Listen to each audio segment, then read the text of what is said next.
Bollywood silver screen presenting Armageddon. इस कहानी की शुरुआत में हमें अंतरिक्ष में मीटियोर शावर को दिखाया जाता है जो एक स्पेस शटल जिसका नाम एटलांटिस है उससे टकराते हैं और वो पूरी तरह से ब्लास्ट हो जाता है। अब मीटेरॉइड के जलते हुए धधकते हुए गोले धरती की ऑर्बिट के अंदर आ जाते हैं और न्यूयॉर्क शहर में दिखाया जाता है जहां पर अलग अलग जगह पर ये मीटेरॉइड गिरते हैं जिससे पूरे शहर में खलबली मच जाती है। वहीं नासा जब इन्वेस्टिगेट करती है तो उन्हें पता चलता है कि इन मीटेरॉइड्स को एक बहुत बड़े कॉमेट ने, जो कि टेक्सास शहर से भी बड़ा है, उसने धरती की तरफ धकेला है और बहुत जल्दी वो धरती से टकरा जाएगा, जिसका मतलब ये है कि धरती का अंत हो जाएगा। और अब सब के सब इस बात से परेशान हो जाते हैं क्योंकि किसी भी कीमत पर इन्हें उस कॉमेट को रोकना होगा। प्रेसिडेंट को भी ये बात बताई जाती है जिसके बाद ये तय करते हैं कि इन्हें उस कॉमेट को ब्लास्ट करना होगा, लेकिन बाहर से उस कॉमेट को ब्लास्ट नहीं किया जा सकता। इसीलिए तय करते हैं कि उस कॉमेट के कोर में यानी कि बीचों बीच एक बहुत बड़ा ड्रिल करना होगा जिससे कॉमेट के सेंटर तक पहुंच जाएंगे और सेंटर में ये ब्लास्ट करेंगे जिससे कॉमेट पूरी तरह से ध्वस्त हो जाएगा। लेकिन कॉमेट में ड्रिल करना इतना आसान नहीं है, इसीलिए नासा की टीम हैरी नाम के एक आदमी के पास जाती है जिसका ड्रिलिंग का काम है। वो समंदर में ड्रिलिंग करके ऑयल निकालता है। इसकी अपनी खुद की कंपनी है। हैरी नासा का साथ देने के लिए तैयार हो जाता है, लेकिन वो शर्त रखता है कि वो अपने पसंदीदार वर्कर अपने साथ ले जाएगा ताकि उसे ड्रिलिंग करने में किसी तरह की कोई भी परेशानी नहीं हो। हालांकि नासा चाहता है कि एस्ट्रोनॉट्स ही जाकर ड्रिलिंग करे, लेकिन हैरी कहता है कि इतना आसान नहीं है, कोई भी इतनी जल्दी इस मशीन को ऑपरेट करना नहीं सीख सकता। नासा के चीफ को उसकी बात समझ में आ जाती है और वो उन्हें इजाजत दे देते हैं, यानी कि अब हैरी अपनी टीम के साथ अंतरिक्ष में ड्रिल करने के लिए जाएगा। लेकिन सबसे पहले इनके साइकोलॉजिकल मेडिकल टेस्ट होते हैं जिसमें इनमें से कई लोग फेल भी हो जाते हैं, लेकिन नासा के पास अब कोई भी अलग रास्ता नहीं है, इसीलिए इन सबको अप्रूवल मिल जाता है। साथ ही गवर्नमेंट से अलग अलग तरह की शर्तें भी रखते हैं जो कि बहुत अजीब होती हैं और वो शर्तें भी मान ली जाती है।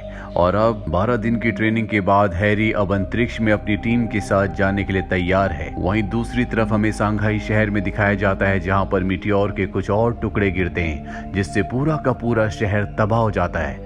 और अब दुनिया को समझ में आ चुका है कि धरती की तरफ कोई बहुत बड़ा खतरा आ रहा है, इसीलिए सब के सब डर जाते हैं। सबको पता चल जाता है कि नासा एक टीम को अंतरिक्ष में भेज रहा है। वो समझ जाते हैं कि धरती पर जो खतरा आने वाला है उसी से निपटने के लिए इस टीम को अंतरिक्ष में भेजा जा रहा है। इसीलिए पूरी दुनिया की नजर अब हैरी और उसकी टीम पर होती है। वो दिन आ जाता है जब हैरी अपनी टीम के साथ अंतरिक्ष में जाएगा।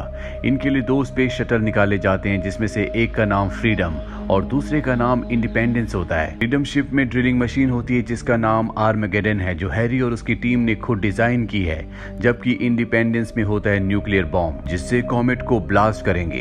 अब दोनों स्पेसशिप अंतरिक्ष में पहुंच जाते हैं। सबसे पहले अंतरिक्ष में एक स्पेस स्टेशन होता है जो कि रशियंस का होता है।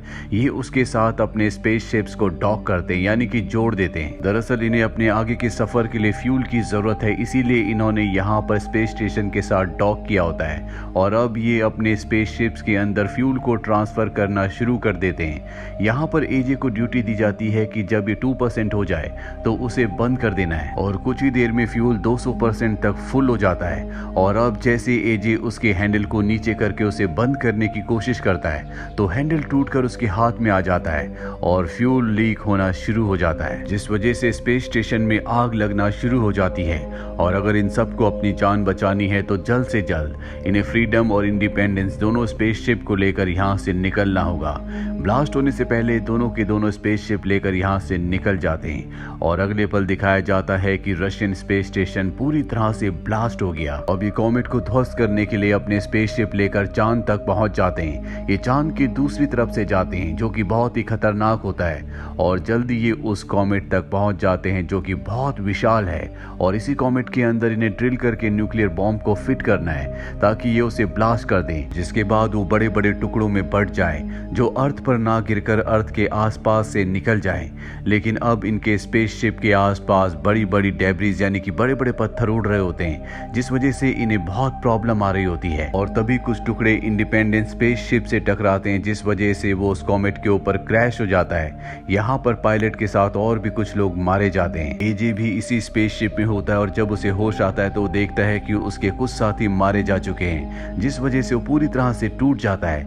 लेकिन अब भी उसके कुछ साथी जिंदा होते हैं और वो उनके साथ स्पेसशिप से बाहर निकलता है। इनके पास एक ड्रिल मशीन भी है जिसका नाम एर्मागेडोन है और वो उस ड्रिल मशीन को लेकर उसकी सरफेस पर जाते हैं जहां पर इन्हें ड्रिलिंग करनी है और उसके बाद उसके कोर में न्यूक्लियर बॉम्ब को फिट करके इसे ब्लास्ट करना है। अब एजे इस ड्रिलिंग मशीन को ऑन करके अपने दूसरे साथियों को ढूंढने के लिए निकल जाता है। वहीं हैरी को दिखाया जाता है जो अपनी टीम के साथ सेफली लैंड कर जाता है, लेकिन जो इनकी लैंडिंग की पोजीशन थी वो यहाँ से 50 किलोमीटर दूर होती है और अब इन्हें यहीं पर ड्रिलिंग करनी होगी।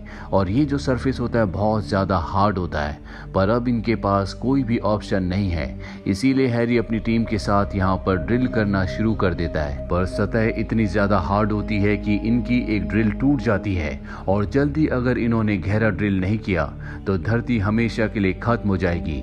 नासा से इनका संपर्क टूट चुका था, पर एक बार फिर से इनका नासा से संपर्क हो जाता है। नासा इन्हें बताती है कि वक्त के हिसाब से अब तक तुम्हें 500 फीट नीचे ड्रिल कर देना चाहिए था, लेकिन अभी तक ये ड्रिल कर ही नहीं पाए होते, जिसका मतलब ये है कि इनका मिशन लगभग पूरी तरह से फेल हो चुका है। अब जो नासा का चीफ होता है वो हैरी से कहता है कि तुम्हें काम बंद करना होगा और जो तुम्हारे पास न्यूक्लियर बॉम्ब है उसे सतह पर ही ब्लास्ट करना होगा, क्योंकि अब इनके पास और कोई भी ऑप्शन नहीं है। हैरी को ऑर्डर मिल जाते हैं, लेकिन हैरी ऐसा नहीं करना चाहता, इसीलिए वो सबसे बात करता है, लेकिन उसकी बात को डिसअप्रूव कर दिया जाता है और नीचे से न्यूक्लियर बॉम्ब को एक्टिवेट कर दिया जाता है। इनके पास अब कुछ ही मिनट्स हैं जिसके बाद ये न्यूक्लियर बॉम्ब फट जाएगा और इन्हें उसके फटने से पहले यहाँ से निकलना होगा, जो अपने आप में एक असंभव बात है। लेकिन एक बार फिर से बॉम्ब को रोक दिया जाता है ताकि इन्हें यहाँ से निकलने का मौका मिल जाए। वहीं हैरी पायलट को बोलता है कि अब हमें फैसले करने होंगे। अर्थ से लोग सिर्फ ऑर्डर्स दे रहे हैं, लेकिन यहाँ की रियलिटी क्या है ये हम जानते हैं। तुम्हें मेरा साथ देना होगा। हालांकि शुरू में पायलट उसकी बात नहीं मानता, लेकिन बहुत आर्गुमेंट होने के बाद वो हैरी का साथ देने के लिए मान जाता है, जिसके बाद सबसे पहले न्यूक्लियर बॉम्ब को डीएक्टिवेट करते हैं ताकि उसका कंट्रोल इनके पास रहे और एक बार फिर से ड्रिलिंग करना शुरू कर देते हैं। लेकिन ड्रिलिंग के दौरान नीचे से मीथेन गैस निकलती है जो कि बहुत ही खतरनाक है, उसमें कभी भी धमाका हो सकता है। और ठीक अगले पल ही ऐसा होता है, एक जोरदार धमाका होता है जिससे इनकी ड्रिल मशीन और साथ ही जो ड्रिल मशीन को ऑपरेट कर रहा होता है वो दोनों के दोनों खत्म हो जाते हैं और अब इनके पास कोई भी रास्ता नहीं है जिससे ड्रिल कर सकें, जिसका साफ साफ मतलब ये होता है कि इनका मिशन पूरी तरह से फेल हो चुका है। धरती पर सबको ये बात पता चल जाती है, इसीलिए सब के सब दहशत में आ जाते हैं। लोगों को समझ में आ जाता है कि जल्दी धरती खत्म होने वाली है, इसीलिए लोग अपने अपने बंकर्स में जाना शुरू कर देते हैं ताकि वो अपनी जान को बचा सकें। और अगले पल दिखाया जाता है कि कॉमेट का एक बहुत बड़ा हिस्सा पेरिस शहर के ऊपर गिरता है, जिससे वो पूरा का पूरा शहर मिट्टी में मिल जाता है। ये एक इंडिकेशन होता है कि बहुत जल्दी कॉमेट पूरी तरह से धरती से टकरा जाएगा, जिससे धरती खत्म हो जाएगी। वही हमें एजे को दिखाया जाता है जो अपने साथियों के साथ हैरी और दूसरे लोगों को ढूंढ रहा होता है। इनके पास ड्रिलिंग मशीन भी होती है और अब इनके आगे रास्ता खत्म हो जाता है, ये आगे नहीं बढ़ सकते, इसीलिए अपनी मशीन के थ्रस्टर्स को ऑन करते हैं जिससे इनकी मशीन हवा में उड़ना शुरू हो जाती है और काफी मुश्किलों का सामना करने के बाद ये लैंड करते हैं और हैरी तक पहुंच जाते हैं। हैरी ने देखकर बहुत खुश होता है क्योंकि इनके पास ड्रिलिंग मशीन होती है और एक बार फिर से ड्रिलिंग करना शुरू कर देते हैं। ड्रिलिंग मशीन को एजे ऑपरेट कर रहा होता है और जल्दी ये 800 फीट नीचे पहुंच जाते हैं, जिसके बाद मीथेन गैस एक बार फिर से निकलना शुरू हो जाती है और एजे बड़ी ही सावधानी से लगातार नीचे ड्रिल करता ही चला जाता है। हालांकि गैस का प्रेशर लगातार बढ़ता जाता है, लेकिन एजे सब कुछ बहुत सावधानी से करता है जिससे इनकी ड्रिलिंग मशीन को कोई नुकसान नहीं पहुंचता। पर प्रेशर लगातार बढ़ने की वजह से इनके न्यूक्लियर बॉम्ब का ट्रिगर टूट जाता है, जिसका मतलब ये है कि अगर इन्हें ब्लास्ट करना है तो किसी एक को बॉम्ब के साथ रहकर उसे एक्टिवेट करना होगा, नहीं तो बॉम्ब कभी ब्लास्ट नहीं हो पाएगा। ये सब के सब वापस अपने स्पेसशिप के अंदर आ जाते हैं और अब ये एक गेम खेलते हैं जिसमें जिसका नाम भी आएगा उसे बॉम्ब को एक्टिवेट करने के लिए सतह के यानी कि कोर के अंदर जाना होगा और नाम एजे का आता है, जिसका मतलब ये है कि एजे की अब मृत्यु होने वाली है। वो अपने आप को सेक्रीफाइस करके इस पूरी जगह को ब्लास्ट कर देगा। हैरी उसे न्यूक्लियर बॉम्ब के चेंबर तक ले जाता है, लेकिन इससे पहले कि एजे उसके अंदर जाता, हैरी खुद उस चेंबर के अंदर जाकर अंदर से डोर को लॉक कर देता है और एजे से कहता है कि तुम मेरे वो बेटे हो जो मैं हमेशा चाहता था कि मेरा बेटा हो। तुम मेरी बेटी का ध्यान रखना। दरअसल एजे उसकी बेटी से प्यार करता और उसकी बेटी भी एजे से प्यार करती है और जल्दी वो शादी करने वाले हैं। इसके बाद हैरी अपनी बेटी को भी कॉल करता और उसे आखिरी गुड बाय कहता है। जितने भी यहाँ पर लोग होते हैं वो सब के सब फ्रीडम स्पेसशिप से इस जगह से निकल जाते हैं और जब वो एक सही दूरी पर पहुंच जाते हैं तो हैरी उस न्यूक्लियर बॉम्ब को लेकर कोर तक पहुंच जाता और वहां पर उसे एक्टिवेट कर देता है और अगले पल एक बहुत बड़ा ब्लास्ट होता है जिससे कॉमेट 2 हिस्सों में बढ़ जाता है और वो धरती पर ना गिरकर धरती के आसपास से निकल जाता है, जिससे धरती पूरी तरह से सुरक्षित रह जाती है, यानी कि धरती बच चुकी है। हैरी ने अपनी जान देकर पूरी मानवता को बचा लिया, वरना आज इस कॉमेट से पूरी धरती खत्म हो जाती। और इसी के साथ ये फिल्म, ये कहानी यहीं पर खत्म हो जाती है। उम्मीद करते हैं कि ये कहानी आपको पसंद आई होगी।